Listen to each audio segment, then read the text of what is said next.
the regular meeting of the Harwich Community Preservation Committee. It's being held in the Don B. Griffin Room, Harwich Town Hall, 732 Main Street, Harwich, at 6 p.m. Thursday, November 14th, 2024. Is there any member of the public that would like to speak? Okay, moving on, hearing none. I'm going to change the agenda a little bit with the consensus of the board. I want to do an update on the CPC finances.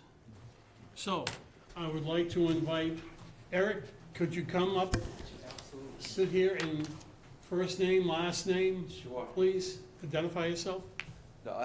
Yeah, there you go. No, Eric Kinshirf, I'm the interim finance director for your town, and yeah, and thanks for inviting me here tonight. Okay, the reason I invited you here is to give an idea to this board again. Yep. We used to do it routinely every year. Yep. How the financing of the CPC works. In other words, where the money comes from, what the buckets are, and how much are in the buckets, et cetera, et cetera. Okay. I'll let you carry that rock. Wow, all right, so here we go. All right, so where the money comes from is 3% surcharge on your real estate tax bill. So that's the revenue source. And then there's also a state aid component, like a state aid match, and that's a certain amount each year. Like, I don't know if I have it, what this year's match was. I think we budgeted that like 241,000. So basically, that is where the money comes from. Now, you're required as a committee to spend 10% of those funds in certain categories. Category 1 is historic resources reserve. Category 2 is community housing, and Category 3 is like open space. So you're required to take 10% of the revenues and put it into each one of those categories. Then the other money it's at your discretion wherever you want to put it, but a minimum of that has to go in there. So the way to discipline yourself of doing it and the way the votes are, usually at every town meeting, you take 10% of the projected revenues and you put them into each bucket. So you take 10%, put it into open space, 10% historic, 10% community housing. So once you're in those buckets, they don't necessarily get spent on those projects right away. The only way that they can get spent is if your committee approves a project, and you can use that as a funding source. So basically, if somebody wants to do a community housing project, and I tell you that you have, I better be reading this right. Let's see, community housing reserve. All right, say you have $107,000 in that fund. So you could have a project to say, hey, we're going to appropriate $107,000 from the community housing reserve to fund XYZ project. So that's basically how it works. Now, right now, I'm looking at a report, and I think Megan, who's the assistant town accountant, also gave you a report. Right now, there's projects that have been approved by town meeting before, but they haven't been spent yet, and I see an unexpended balance of like $2.6 million. And by the way, Megan wants to tell me to tell you that she restored that 20,000.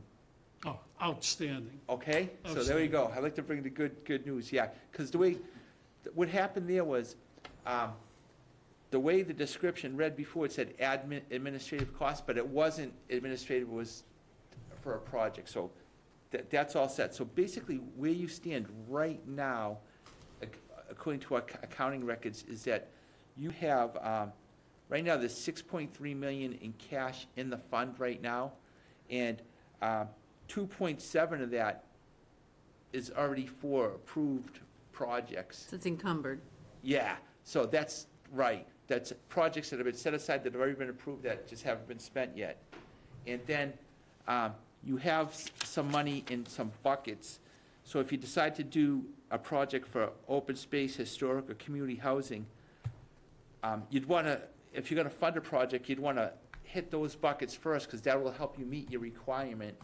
And then if you need extra funds, you take it out of like the other funds, undesignated fund balance and so forth.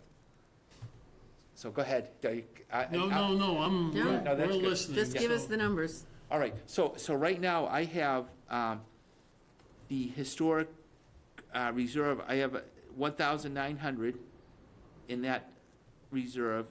You have 107,000 in the community housing reserve, and, let's see, you have 283,700 in the open space reserve. So those are the buckets. So that's the money that's in the buckets. What was the historic reserve again? I'm Oh, sorry. historic reserve is 1,902.60.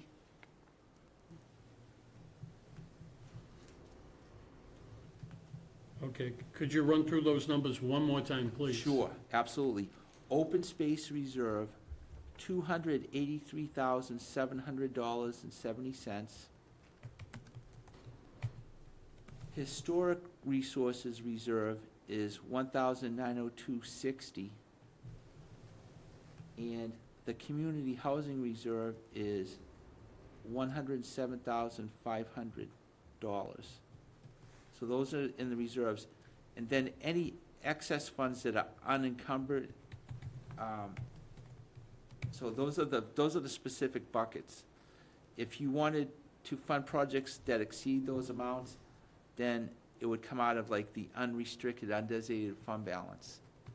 So like I said before, we had, didn't do the calculations, but we have, right now, put it this way, you have 6.3 million in cash, then 283,700 is set aside for open space projects, 1,902 is set aside for historic reserves, 107,500 is set aside for community housing projects. Then you have 2.7 million, or 2,629,000, that's it for previously, like you said, previously approved projects that haven't been spent yet. And I think, I think that is it. I just want to take a look at your, yep. I just want to make sure it included, like, you had the admin expenses in here. I think the way you guys, I think that's included in the 2,629,000. So, rough numbers, 283, just like real quick, it looks like there's probably like 3 million undesignated fund balance that's sitting in there that, that could be used to appropriate for future projects. Okay, couple things where I'd like to start. As far as the monies that go into the CPC account, Yep, I was under the impression, well, I was led to believe that, let's take simply, no years, just 3 units. The first unit we could use, whatever that represented. The second unit, we could not because it wasn't certified. And then the third unit was an estimated amount that we could use. okay. So, all right, so I'm assuming like the first unit that you could use would be like the historic, the reserves that I just said, like those ones. And then I assume the ones that you said waiting for the audit would be like the undesignated fund balance, like that 3 million that was left. And then you said there was then the other one that you could use is like your projected revenues for next year. Right. Yeah, so that's basically right. But I look at it like a little differently. And I understand, every finance director looks at it differently. Right. But this is, for the past few years, this is how we have accounted for what we're doing Yeah, through that simple process. okay. Um, And we can continue, there's nothing wrong with doing that. So I'm gonna throw you a curveball. All right. Well, there's an audience member that's played baseball, so I know he probably should take this. We can put him in the hot seat too. No, it's simple. if we, as the third unit, whatever it represented, Yep, before we were estimating it because we didn't have, free cash wasn't certified, so the town funds, they didn't close the books. yep, That's why we would estimate. yep. But if the town books are closed, can we simply use Unit 2 and not even worry about Unit 3? Correct, and I think that would be the preferred method. When you say Unit 3, I'm talking about projected revenues. Right. Right, I think exactly. the only purpose of that, in my opinion, is to determine how much to put into the individual buckets, because you want to make sure you get 10% of your revenues. So I would say, these are new terms, maybe this will become popular, Unit 1, Unit 2, Unit 3. Well, I'm using my fingers trying to, So, yeah, yes, you're correct. You could use Unit 1 and Unit 2, and the audit, you can spend out an undesignated fund balance. The DOI doesn't certify the CPC balances. They don't say, hey, you can spend undesignated fund balance here. It's just like, if our books are closed and you have the money in undesignated, I mean, you can spend it. see, that's not what we were led to believe before. Okay, So, understood. yep. It's, okay, I've said enough. I've got to where I needed to go. I'm going to open it up to this board. Robert? So the numbers you've quoted is nothing to do with the estimates for that coming Nothing, in? no. Good, okay. Exactly. Thank you. Yep. And just to follow up on that, in my view, the purpose of the estimates is to determine the 10% buckets, and you're only allowed to spend, I think it's like 5% of the revenues on admin costs. So you need to do those estimates to determine those amounts. And those amounts should get voted every year at town meeting, the buckets, and it's based upon the estimates. That's the Right. purpose of the estimates. Then as far as funding projects, I'd use Unit 1 and 2, like you said. Yeah, absolutely, yeah. I'm just trying to make it easy. Right, for no, it's good, I everybody. like it, I might start utilizing that myself. Are you all set, Paul? Yes, I am. Marcy? I have no questions, thank you. I'm all set as Emily. well, thank you. Robert? John? Sorry. No problem. Okay, so first, can you just repeat the top line number that you gave? Because I just was trying to keep up. Sure. The top line number I gave was, there's like $6.3 million in the fund right now. That's the cash balance. And so, just to follow up on Dave's Unit 1, Unit 2, and Unit 3, Yeah, which I like because that's a simple designation anyway. yeah. So that 6.3 million is 1 plus 2? No, that's we have to subtract out the previously approved projects, which is 2.6 million. Right, I get that, but Yes. 2.6 or 2.7, you use both those numbers. Oh, It's 2.69 something, so yeah, it's close to 2,629,000. 2.7. I see, and so when we're. Minus the incumbent, Yeah, Sorry? That- minus the incumbent amount. Yeah, yeah. That is the incumbent. 2.69. yeah, yeah, Right. yeah. So the top line number minus the encumbered amount, minus those three Buckets, buckets is what amounts to the unrestricted funds that we can plan on using correct, for this cycle we're in right now. correct. Okay, thank you. That seems pretty straightforward to me. It does. All set? I am, thank you. Okay. Kath? So the buckets don't contain the 10% allocation just yet? That's what I'm gonna have to check on, if what was allocated, the extra 10%. Just by looking at it, I don't think they do, so I'm gonna have to add the 10%. So you're gonna take from the 3 million? Oh, yeah, I think it would have to be at a town meeting vote, so I think that No, we never did that before. oh, No, we do it officially then, but, Right, but but we, it's- we, for our purposes of calculating what we can allocate, we do it. okay. So I haven't looked closely at your town meeting warrant, but is there an article at town meeting that says, we're gonna raise and appropriate. Yes, Yes. there highway is. costs, and we're gonna Yes. put X amount in each bucket. Yes, we do. So I don't think those numbers, and I have to check this myself, I don't think those numbers I gave you reflect your latest allocation Right. into the buckets. Right, so do you have an estimate of what that allocation is gonna be? Is it about like 1.8 million, and we're taking a, It would actually, I'd have to just look at the town meeting article.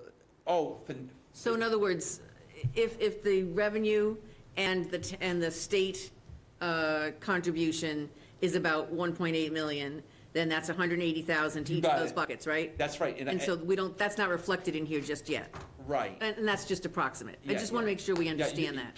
Yeah, you're pretty close, because I think here I it said 1,995,000. I know. So you're right on, I right know. on target. Yeah. There's an accountant's opening downstairs, a Right. finance director. And the other thing is, does the interest on the money be reflected in these numbers? Yes, yes. And roughly, do you have an idea what the interest on that money is Yeah, let's to see. date? To date, let's see, what I have to date is, 21,000 to date.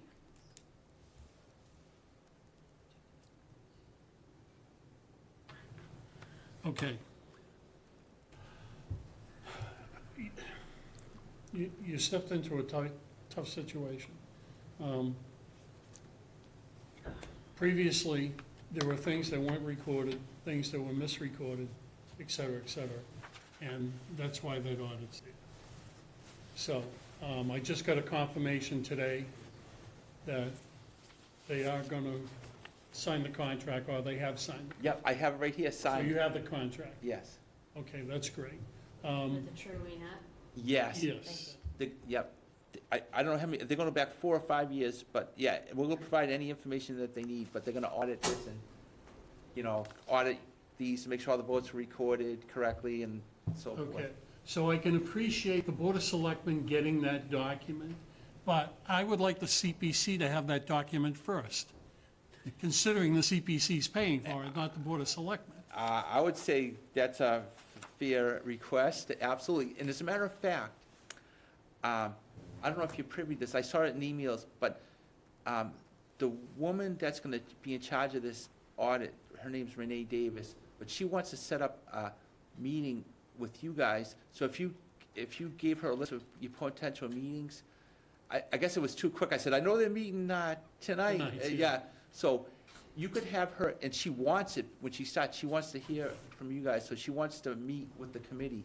So if you could, if you could provide her with the dates that you're available, then she'll talk to the whole committee, the whole committee. I don't know if she wants to talk one-on-one or with the whole committee, I'm not sure, but she wants to talk with you first before she actually. Understood, Yeah, that's understood. it. Absolutely. My phone number is in administration, you have it. Okay. When's the Yeah, next, okay. when's the next CPC meeting scheduled? Go ahead. 5 December. December 5th? As the chairman, would you be open to having her come on that day? Absolute, whatever it takes. All right. So I can email her back and ask her if she's available December 5th, 6 PM? Yes, Okay. and we'll adjust the accordingly. Okay, sounds good. Okay, anything else from go ahead. Joe. Just one further point of clarification here. I think what I heard you say is you're recommending we don't count on any anticipated revenue from next fiscal year. But then we started talking about estimating the 10% buckets from anticipated revenue. But are we including that in what, are we including those 3 buckets in what we are planning, what we have available to spend or not? That seems okay. like sort of a All right, contradiction. so let me try to put it in like simple terms. Okay. The first 2 buckets is the money that you have in the bank right now. Right. Anything projected is you don't have it yet. So my recommendation is don't spend money you don't have yet. Spend what you already have.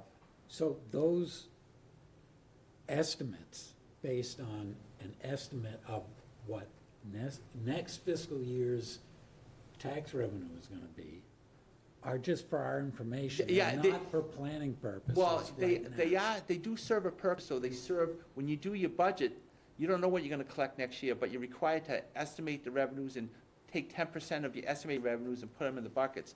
That estimate is used for, Just for town meeting next year. Right, yeah. Okay, yep, all right, thank you.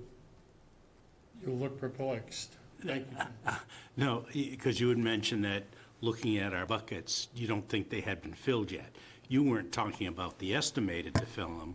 You were talking about last year's? yeah. That hasn't been filled into the Right, buckets? I just don't think it's been posted yet, yeah. 'cause Okay, I think what. that's what I right, yeah. thought.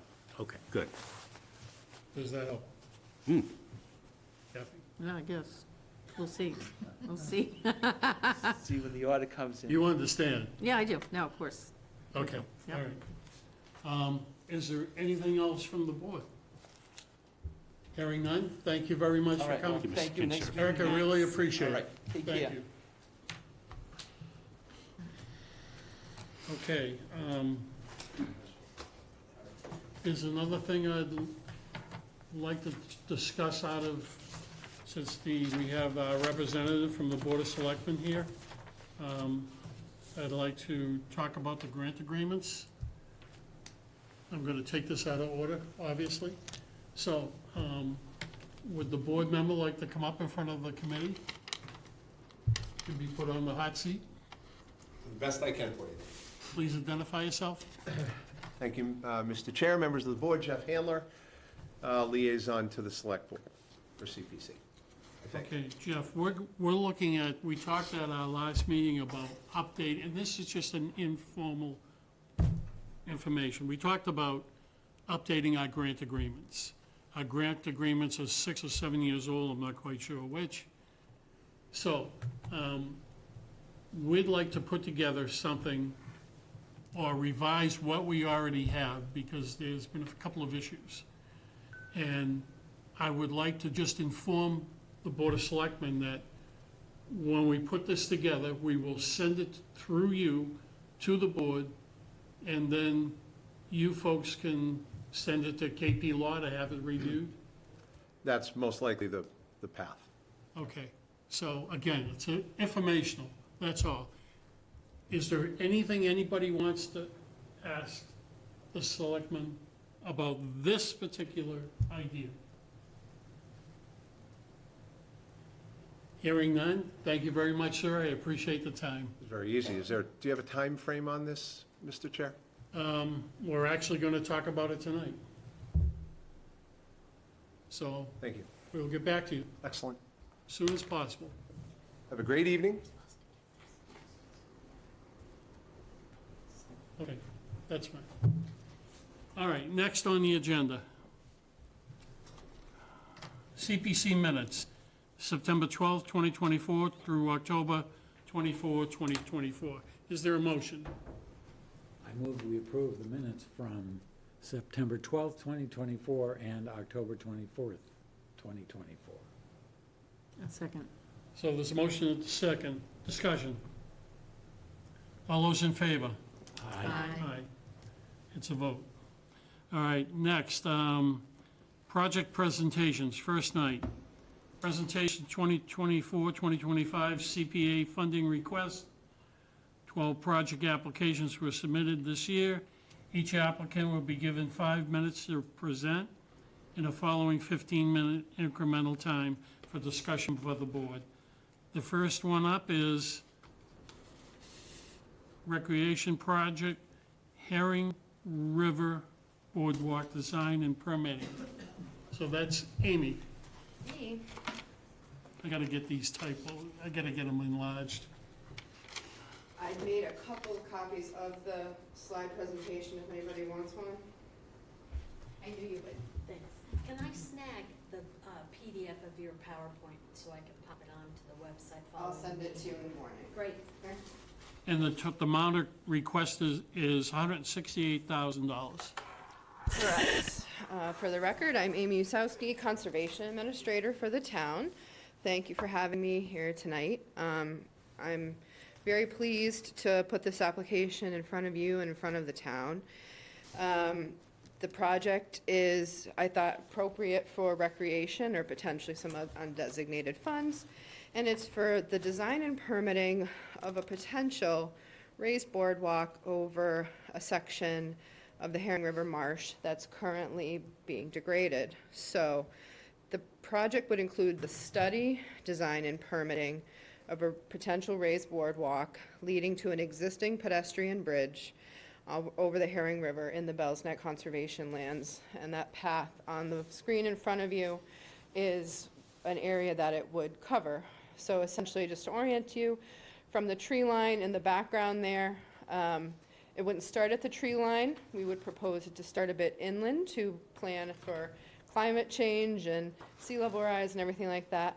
And then it would run to behind where I'm standing taking that picture and connect to the existing pedestrian bridge. And that's what I mean, is a walking bridge. It's not a car bridge on the river. This area wants to be, and it is, salt marsh. That path has all been trampled. It's been there for many years, but now with excessive recreational use, as well as higher tides, sea level rise, storm damage. Even at high tide now, it's covered, and it's becoming inaccessible at high tide for people to walk from North Road, which is past those trees, to the pedestrian bridge. And even when it is not underwater, it's not safe, as some other photos that were in your package will show you. There's tons of holes and erosion and whatnot. So Herring River, Bell's Neck Conservation Land is one of our gems in Harwich of conservation areas. Several hundred acres in size, numerous different habitat types. We want people to come out and enjoy this area, but we want to do it in a safe manner and in a more ecologically sensitive manner. And I think this could accomplish that. The bridge that's currently there has probably been there for about 15 or 20 years. I've been here 13 now, and it definitely predates me. It's starting to show some signs for disrepair. So baked into this request is the study of the integrity of that bridge. Because why potentially build a brand new boardwalk if the bridge also could use a little bit of help?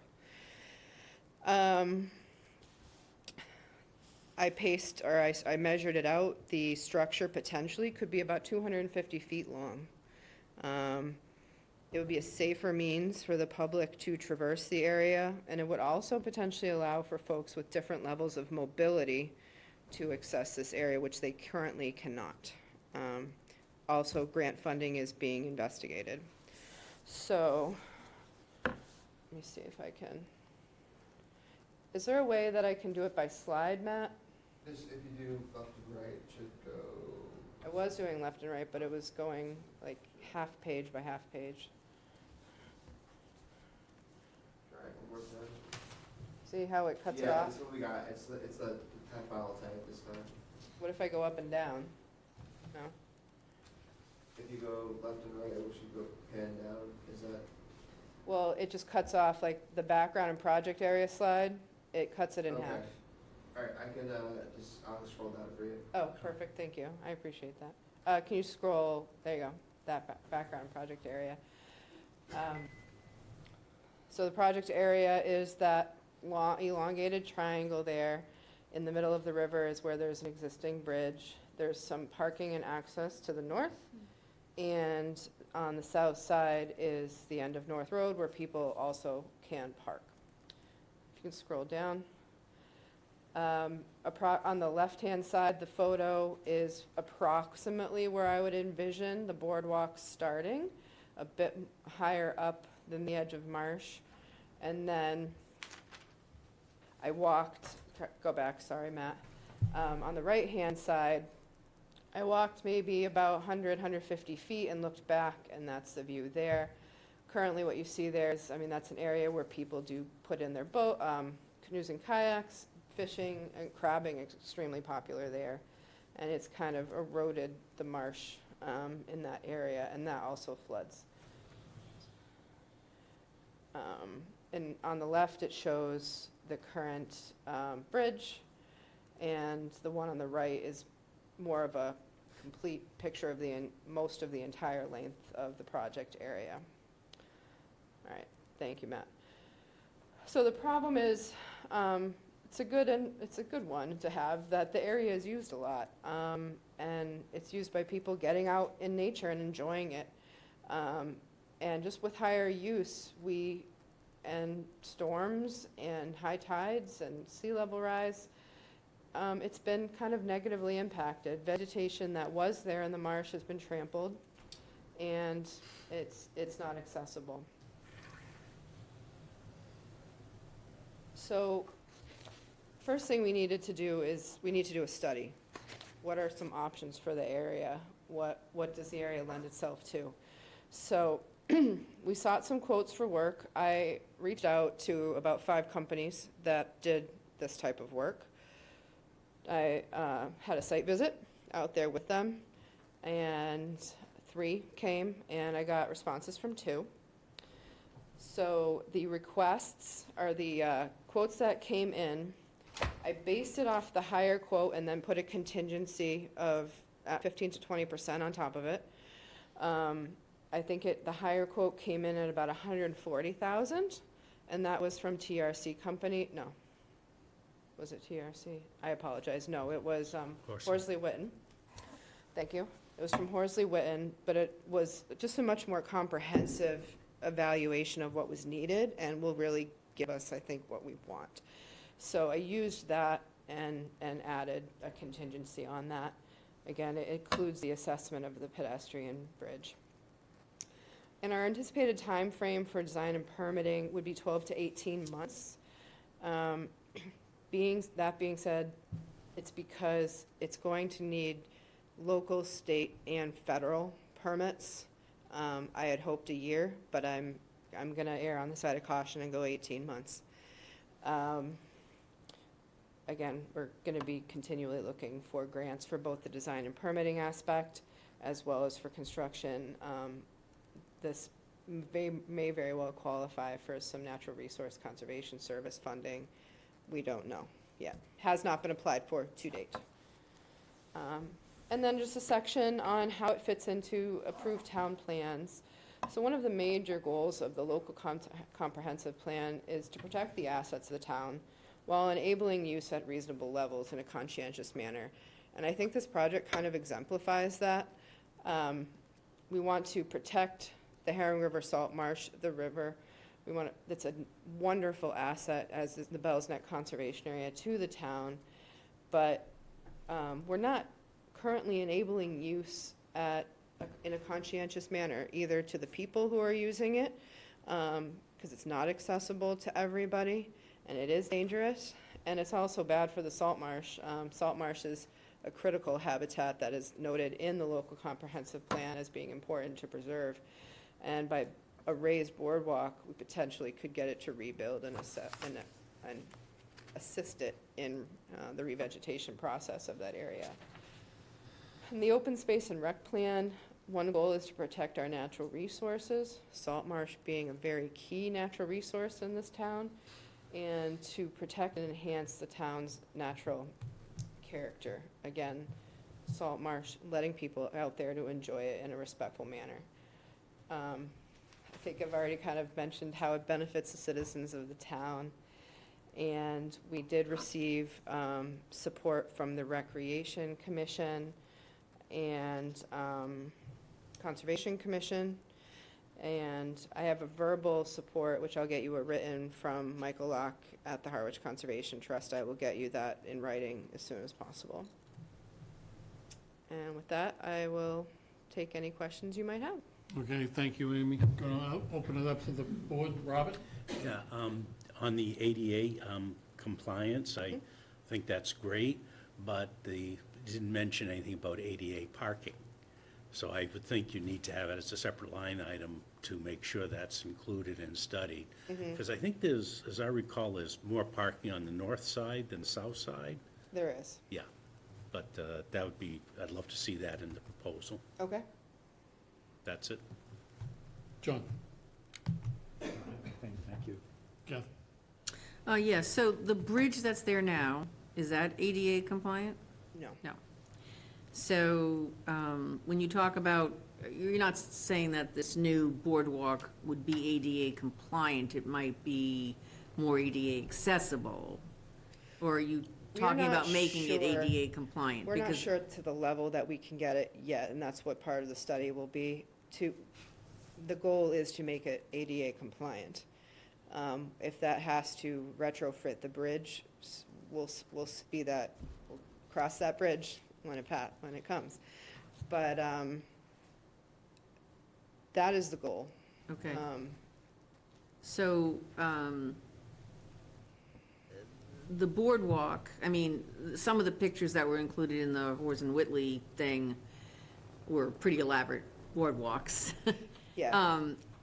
I didn't even really look at those, to be Yeah. honest, because I can't say that. Because, I mean, they look that would like, work or they look not. like the bridge almost. So, I Yeah. mean, we're talking a boardwalk with no railings. Oh, no, there would have to be railings. Okay, so how does that differ from the bridge that much? The bridge has railings. Right, I know it does. No, but the bridge, I wouldn't call the bridge compliant because I don't know I don't think it's ever been certified as compliant. And the access from the north side, which is the better access, that's not ADA compliant. Right, There's not an opening wide enough. The base is not wide enough. I would say the bridge is probably not ADA compliant because the boards right now are kind of punky.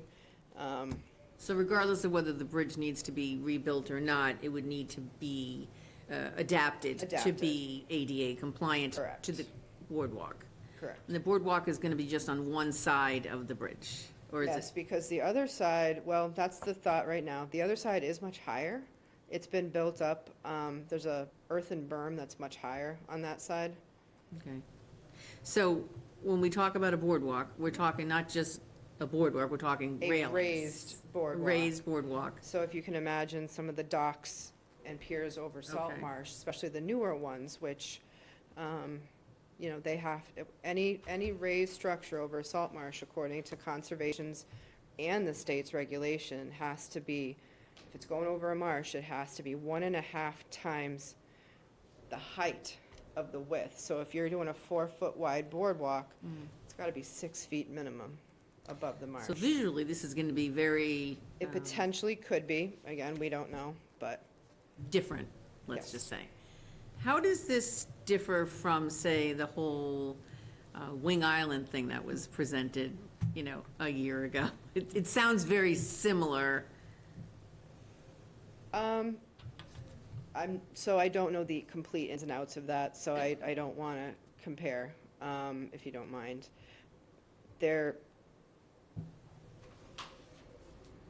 I don't know the ins and outs of that one. Okay.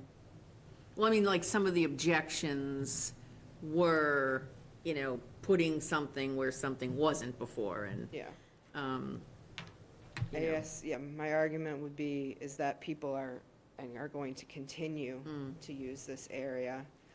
And I think that we can improve it environmentally by doing this structure. It's gonna continue to degrade. And do you have any guesstimate as to total costs of this potentially? Do not. And one thing we're gonna be asking for is alternatives and options, because there could be a wide variety of arrays of potential options that I'm not even thinking of yet. Okay. That's it. Emily? I was gonna ask a similar question around total cost, but to accompany that, is there any idea if you get through this first phase, how long the second phase would take? So when would this be open completely? Is it 2 years, 3 years?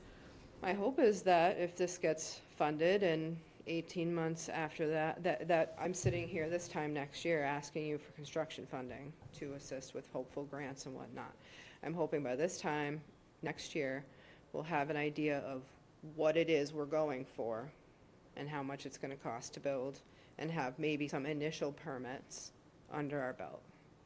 Maybe not this time next year, but in a couple months from now. But That is the goal. So I would hope, let's put it this way, I would hope that whatever it is that ends up being implemented within 2 to 3 years. All said, Emily. Marcy? Just a question, I'm not sure if this is related or if you would know this. Does the town maintain the marsh? Do they dredge the marsh or they? Nope, you can't dredge the marsh. The only place that we do dredge on occasion is the mouth of the Herring River, which hasn't been done in a very long time, and this is way upstream. And then obviously our harbors, but it's actually prohibited to dredge within 25 feet of salt marsh. Thank you. Mm-hmm. You know that. Okay, I'm gonna take you over to the dark side. Okay. Is anywhere along this hunting allowed for duck hunting? Yes. What will that do with this particular situation? How will that change? I don't know if it will, because this technically, North Road connects from north to south. There's no hunting within 50 feet of a road. That would not change. People could not hunt off of it, because it is technically where there is a legal road. I don't see anything changing. Okay, all right. Thank you for that answer. Mhm. Appreciate it. Anything else from anybody else on the board? Thank you very much for your presentation. Thank you. Thanks for having me. Thanks, Amy. Okay, next, CH3, Forward at the Rock, Phase 2 project.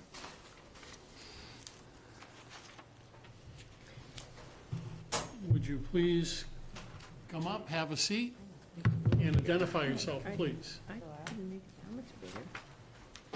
I'm Kathy Oman, President of the Board of Forward, Friends or Relatives with Autism and Related Disabilities.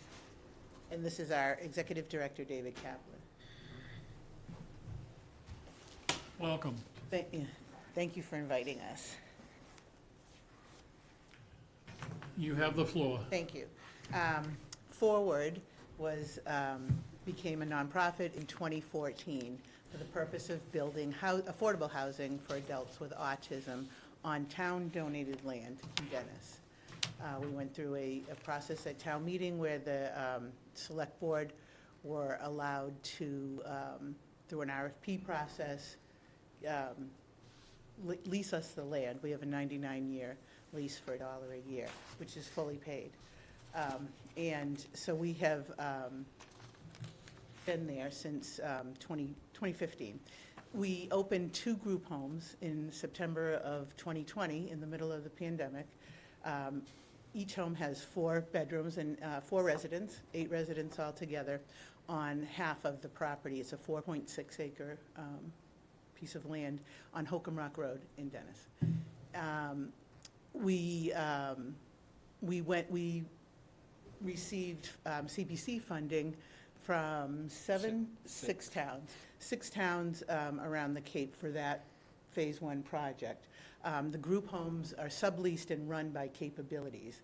They're for people selected by the Department of Developmental Services who are in need of what's considered 24/7 care. Whenever they're at the home, someone is there with them. It's a very expensive model for housing people with disabilities. However, so far it's been very successful. We've been able to, and Capabilities has been able to maintain mostly the same staff for the 4 years that we've been open, which is very unusual in this day and age, and given the cost of living on Cape Cod makes it difficult for agencies like Capabilities to find staff. There are 2 sides, A and B. Side B is 4 men who have been there for 4 years, and side B is 4 women. One of them died about 2 years ago and was pretty immediately replaced with another person. The residents currently, this is a regional project. The Department of Developmental Services selects the residents. We work with them, we meet with them a lot, but they're the ones who decide. The Cape and Islands area office decides who will live there among Cape and Island residents that are eligible through their process. Currently, the people who live in the house are from, I need to use my fingers for this, Barnstable, Dennis, Yarmouth, Wellfleet, Sandwich. I think that might be. That might be it. There's like five, there's three of the residents are from Barnstable, one from Wellfleet, and one each from Dennis, Sandwich, Yarmouth, and Orleans, actually, yeah. We are currently in a phase two development that we're very close to closing our funding on. It's a lengthy process. Currently, we've been approved funding from 8 CPCs on Cape Cod, and we are in the process, we've met with the Falmouth CPC, and next week we meet with Wellfleet, and then we're applying in Provincetown and Eastham. In Truro. So, we'll find out later from them through the process, as we will with you. But as I said, this is a regional project. We've raised $2 million in CPC funds so far for this. We are also involved with the state in finalizing a $2 million application with them, and we are very close to finalizing receiving county ARPA funding to finish up our funding as well. I know that there were some questions before we came in. One was about the need for this kind of housing. The Cape and Islands office, we decided to build apartments instead of group homes after consulting with the department and school systems with kids aging out of special ed programs and parents and other community agencies. The department, the Cape and Islands area office of the Department of Developmental Services tells us that this population, people who have autism but would be able to live independently with support in an apartment, are their fastest growing population. And nationwide, 81% of people with autism live at home with aging parents with little or no plan for what happens when they're no longer able to care for their adult children. And that's what drove us to start forward. And we were fortunate to build these 2 group homes that have gone very well. We haven't had any problems in the neighborhood, which sometimes happens with group homes. It's a pretty quiet, situation where we're far off the road. We're behind, if you're familiar with Holcomb Rock, which is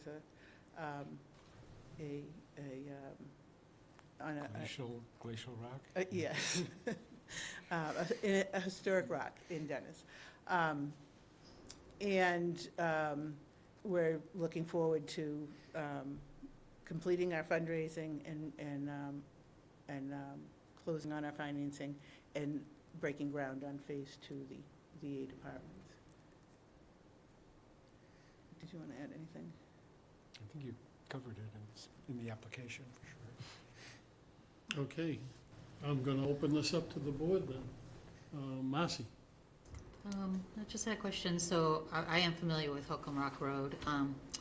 So you're looking to build apartments in that? We're looking to build 2 buildings. Each will have 4 one-bedroom apartments. Okay, so additional 2 buildings? Yes. Okay, all right, thank you. All set, Marcy. That's all set, thank you. Robert? I noticed you have a detailed timeline here. Are you right on schedule at this point with this update? We're pretty close. I think we're closing in on finalizing at least the initial funding.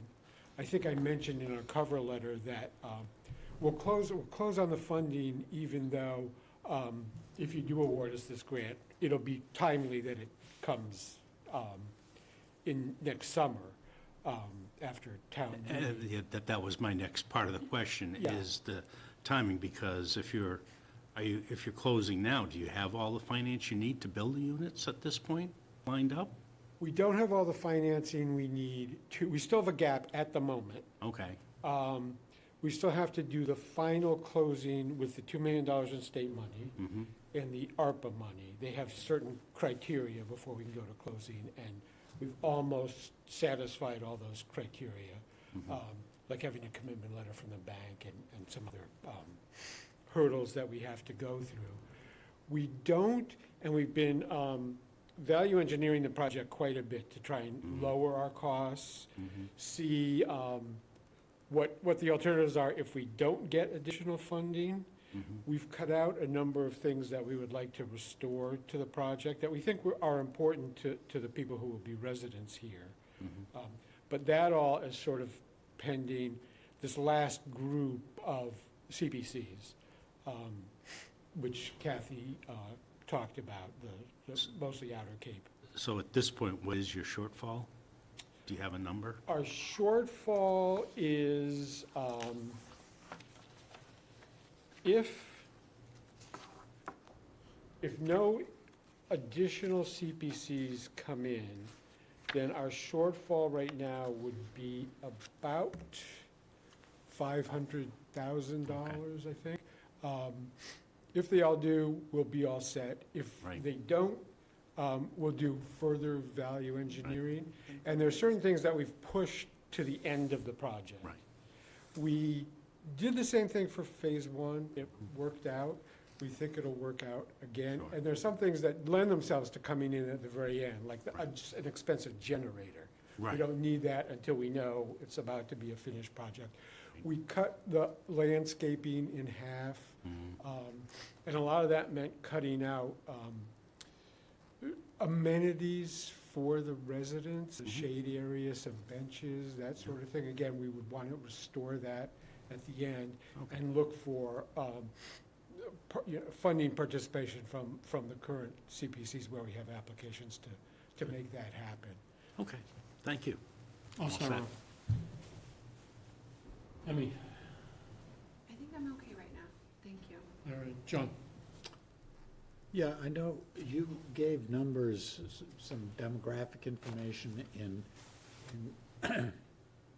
your write-up, but could you tell me, and maybe it's in there, but could you tell me what the population is in Barnstable County right now of people, adults who fall into the category that you're trying to serve? That's a great question, but an almost impossible one to answer. People aren't in any, census or, the department knows who their clients are throughout the Cape and Islands. They haven't shared that information with us. But there aren't other vehicles for determining who has autism. It's not like other questions on other kinds of census forms, I guess. But if you're screening potential applicants, you have to have some criteria for. We are not screening the applicants. Oh. The Department of Developmental Services, one of the first things we had to do with phase one, and it held us up for a couple of years, and with phase two, was to get a letter of support from the department to say that, one, they would fund phase one, for example, when and if it is built. Again, it took us a couple of years to get that letter, but we got it, and it was based on the need for these two group homes. Subsequently, they're telling us that their greatest need, their fastest growing population is higher functioning people with autism who need housing, need affordable housing, and are able to live more independently than people in a group home. So we received that letter from them very early in the process for phase two. Basically, after people moved in 2020, in early 21, we started looking at phase two and what we would do. And we went to the department first. And they were happy to, and after we conducted a task force with the people in the community that we spoke about earlier, and it was very clear to the department that this is what they want for housing, that they want to see on the Cape for housing. We are the only ones that we're aware of right now that are building affordable housing for people with autism. There are private models in many parts of the Cape, including the Riverview School, who's looking to expand for adults with their housing. But this is the only affordable housing of DDS clients that is currently being built on Cape Cod. And again, the department is, they very quickly gave us our letter of approval and have supported us all along the way on this project. Yeah, I would say it's frustrating for us that we can't give you a specific number, that there are 78 people at the moment in need of this or whatever. Partly, we have concern about HIPAA laws and that sort of thing. It's also just hard to know, but as Kathy says, the department is assuring us that they can fill these, immediately. Capabilities, community connections, Latham, we're hearing that same thing from all of those organizations. So we know there's the need. We know phase one filled immediately and has been fully occupied all 4 years so far. You're not allowed to have waiting lists for this. In Massachusetts. In Massachusetts for these clients. But the department and the agencies know they've identified people in bad living situations, homeless, other needs that this would help fulfill. And partly it's because these are all going to be accessible. So you have people who are in upstairs apartments and they no longer are ambulatory. I think we discussed in the application how most people live with their parents or some relative. Their parents are headed for a nursing home or unfortunately passing away. So we know the population is out there, and we can quantify it in a broad sense. But I'd love to be able to say, in your town, this is the actual level of need, and we can't quite do that, and I don't think anyone really can. I just have a comment. John? Putting on a different hat is, please, when you're considering your landscaping, consider within your means and other plans, not removing any more native plantings than absolutely necessary, not planting any more lawn than is absolutely necessary, which is a thing that happens in development on the Cape, is way too much of that stuff happens, and I understand the need here, but if you can manage to plan so you're minimizing your impact on the local native habitats and wildlife, that would be great. We agree Great point, completely, yes. and also from our point of view, reduce our maintenance costs. Yeah, yes, absolutely. Thank you. From the chair of the Conservation Commission. Oh, great. John, you all set? I am, thank you. Kathy? First, great application, very comprehensive, more than we could get through. Second, I took a drive today over to, is it Hockham? Is that how it? Holcomb Rock Road, and took a look at the Phase 1 facility. And it's a very nice-looking facility. It's, the tail end of a nice neighborhood, and it's situated nicely, off the road. I liked the lack of signage. That's required. But I mean, I thought that was great. And so my question is, Phase 2, if you're looking from the road at Phase 1, is Phase 2 going to be situated to the left of it? Or to the right? To the right. I know. So more behind Holcomb Rock itself? The rock and that one Yes. house Yep. that's Okay. out there. Okay, all right. And on the other side, we haven't mentioned, is our brand-new Dennis Fire Station. Oh, okay. On Paddock's Path, which is an abutting. Yeah, because I noticed the property to the left sort of topographically Yeah. kind of dips down Yeah. there. There's a pit, there's a sand pit. So I think it's interesting that you are not allowed, the state doesn't allow a waiting list.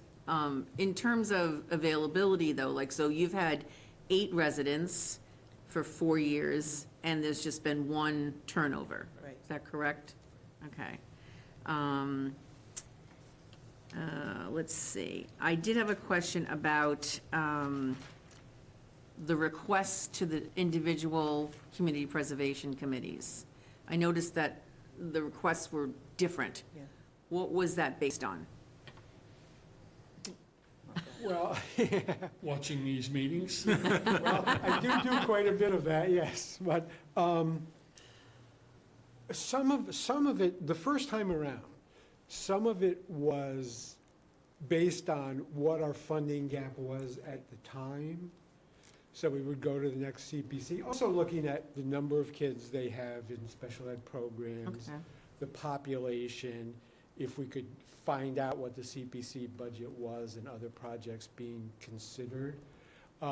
So we think about it a lot. To be honest, our main thought with Harwich was sort of, I don't want to say comparing it to Brewster, but there, in terms of population, that sort of thing, there's certainly similarities.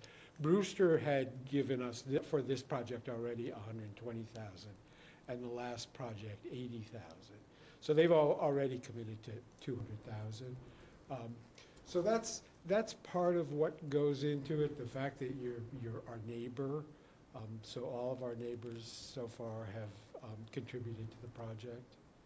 And so we try and look at as much data as we can to figure it out, but then it comes down to what seems both reasonable, because we'd rather get something rather than nothing. We don't want to over-ask or under-ask. Right. But a lot of it is driven by the actual financial needs of the project at that time. And is there room on the property for a phase 3, or is this the end of this? This will complete our building on this property. And currently at our board meetings, we save some time to talk about what people's ideas are for phase 3. So far, when we talk about that, we talk about the possibility, and it's very challenging, of providing some kind of staff housing, because that appears to be for all of us and all across all fields, right, a real issue here on Cape Cod. And so in trying to work with capabilities in the other agencies that we'll be working with, we had done some looking at how you would go about providing staff housing.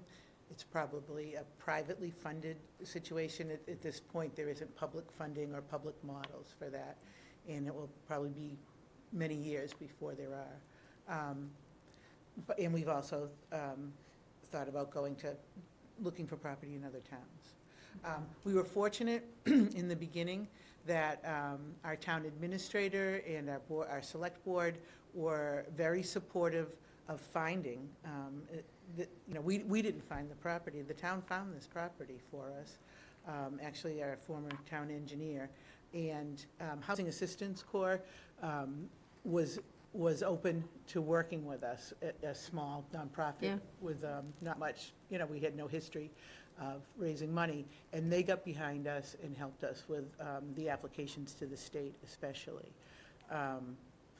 So we could look to replicate that in other towns.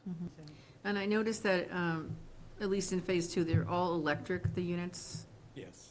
So are solar panels at all, or? It's one of the things we're trying to get into the project.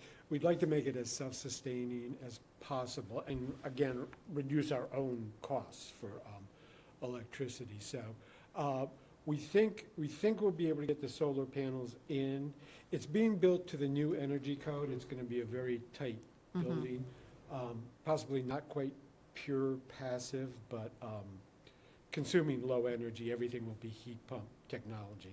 All of that adds to the initial cost. Sure. But we think it'll pay off in the long run, because we're very concerned about sustainability and what will happen in the future.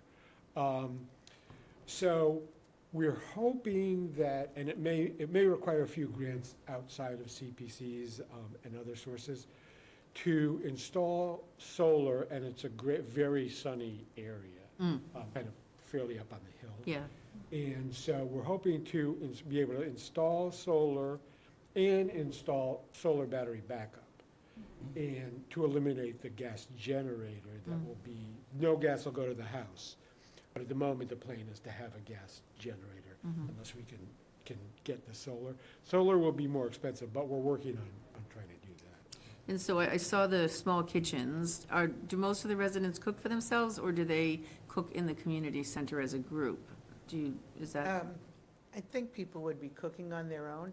They could, so these are people who will have supports that they individually acquire, either, with help from their, with help from agencies.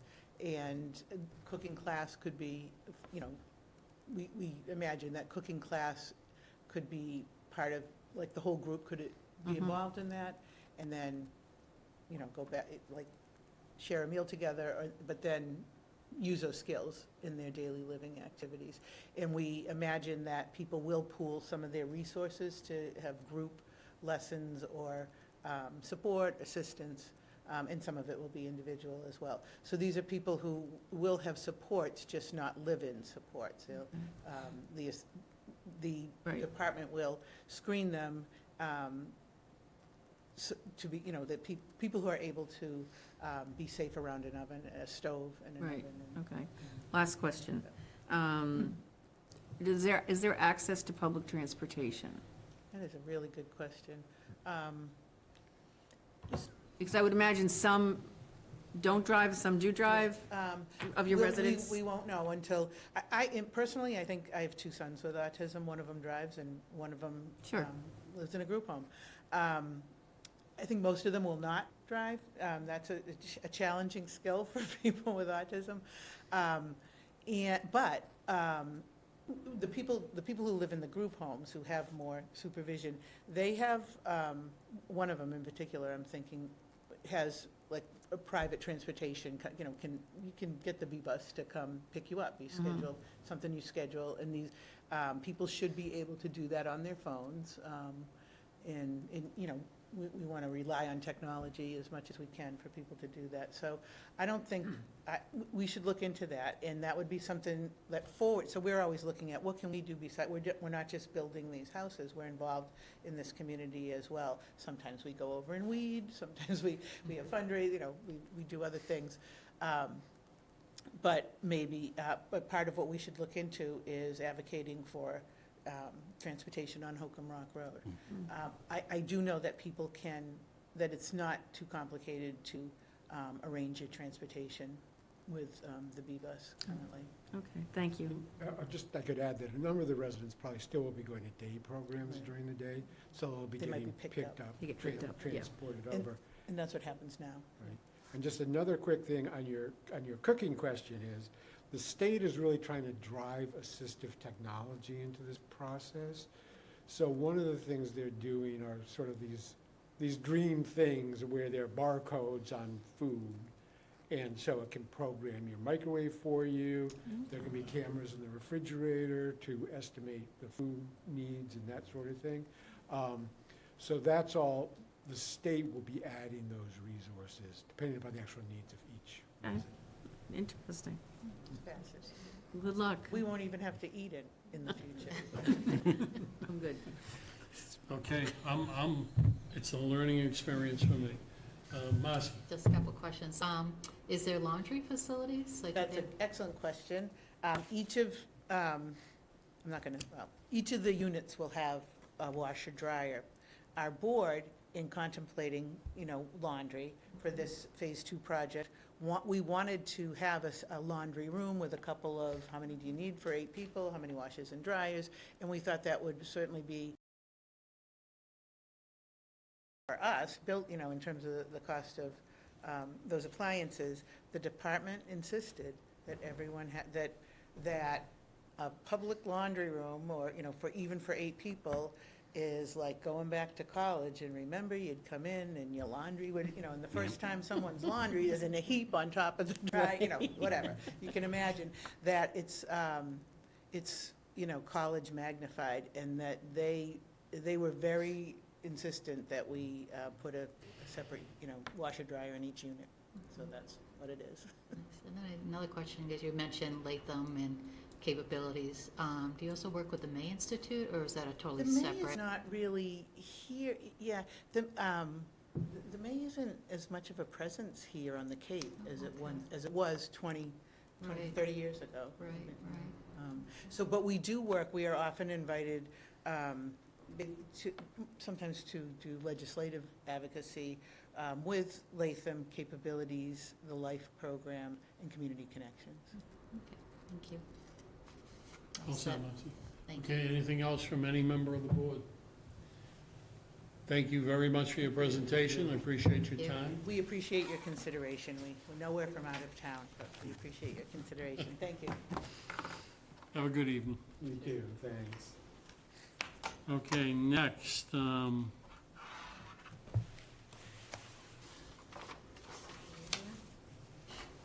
business? Social media. Yep. Social media, Facebook updates. I haven't had a ton of time to dig in, but I'm working on a couple posts, and I'm still working. Cindy and I have been going back and forth on email from the chamber, so I'm figuring out her process, and I'm still waiting to hear back from the library on their process, but I'll have more of an update in the next coming weeks. Okay, any questions from any of the board members? All set, thank you. Website, online application.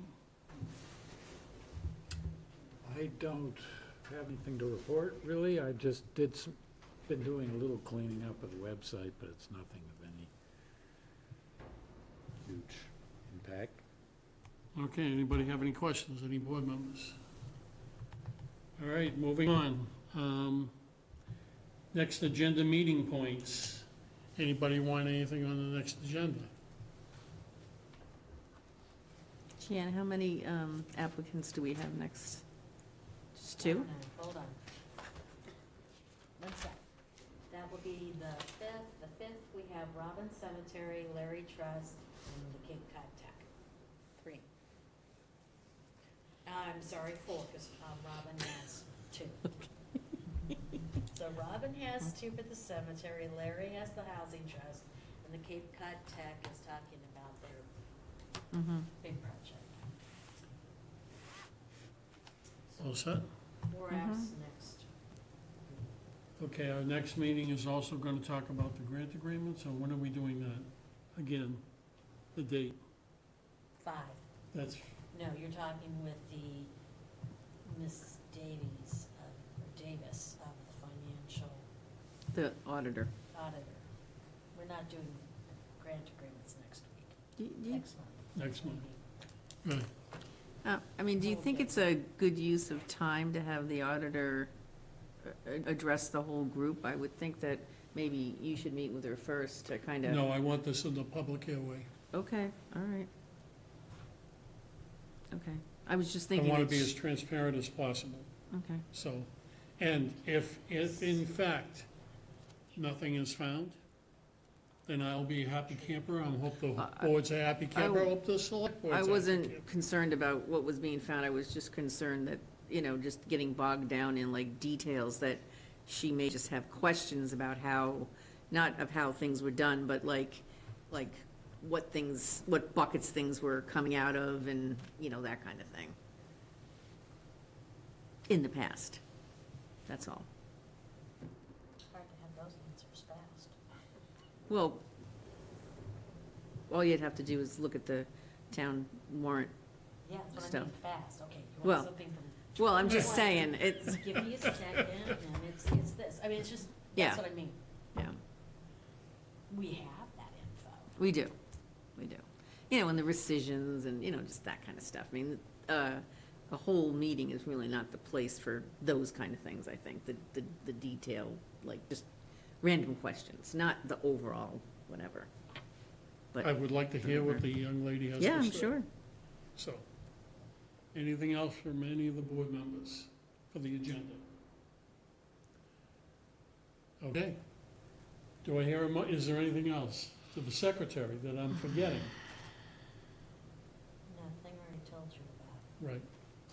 Okay. Go ahead, Kathy. Well, we just told Jeff that we were gonna talk about the grants, the grant agreement process, didn't we? Right. Yes. We didn't give them a specific date, Okay, all right, but I want them to be aware. okay. John, Actually, I have one thing about the website, go. which is that